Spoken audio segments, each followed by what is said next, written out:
ഇതിപ്പോൾ ഏകദേശം ഒരു 2.5 വർഷം പ്രായമുള്ള അടിനിയാണ് കേട്ടോ. ഇത് വിത്ത് പാകി മുളപ്പിച്ചപ്പോൾ തന്നെ ഈ കൂട്ടിൽ വെച്ചാണ്.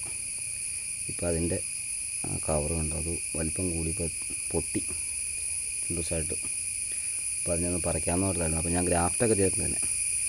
നമുക്കിതിൻ്റെ ഒരു കളറൊന്നും അത്രയ്ക്ക് ഒരു സെറ്റപ്പുള്ള കളറല്ല. ഞാൻ ഗ്രാഫ്റ്റ് ചെയ്യാൻ പഠിച്ചപ്പോൾ ഉള്ള ചെടിയത്. അപ്പോൾ അതുകൊണ്ട് പ്രൂൺ ചെയ്തിട്ടൊന്നുമില്ല. അതുകൊണ്ട് ഇതിങ്ങനെ നീണ്ടു പോയിപ്പോൾ. ഇപ്പോൾ അതിൻ്റെ കവറ് പൊട്ടി. അപ്പോൾ അതുകൊണ്ടൊന്ന് മാറ്റാമെന്ന് ഓർത്തു. അപ്പോൾ ഇതിന് ശരിക്കും പറഞ്ഞാൽ ഒരു വളം പോലും ചെയ്തിട്ടില്ല.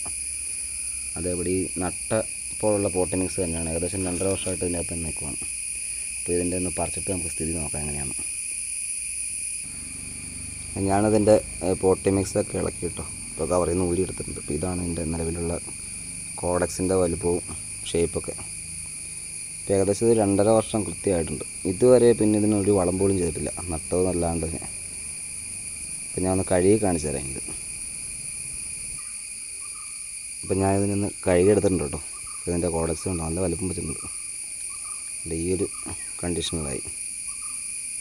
പിന്നെ ഇപ്പോൾ കുറച്ച് കഴിയുമ്പോൾ നമുക്കൊന്ന് വേരൊക്കെ കട്ട് ചെയ്തൊന്ന് റീപോർട്ട് ചെയ്യണം. അപ്പോൾ ഇനി അതാണ് പരിപാടി. അപ്പോൾ അതൊരു വളമൊന്നും ചെയ്തില്ല കണ്ടോ. ഇതിൻ്റെ കോഡക്സൊക്കെ അത്യാവശ്യം വളരുമെന്ന് മനസ്സിലായില്ലേ. ഇതൊരു യാതൊരു വളവും ചെയ്യാത്ത ചെടിയാണ്. പിന്നെ ഇത് കൂട്ടി നട്ടപ്പോൾ പിന്നെ അന്ന് തൊട്ട് ഇങ്ങനെ വെറുതെ നിൽക്കുന്നതാണ്. അത്യാവശ്യം നല്ല വലിപ്പം വെച്ചിട്ടുണ്ട് കേട്ടോ. ഓക്കെ.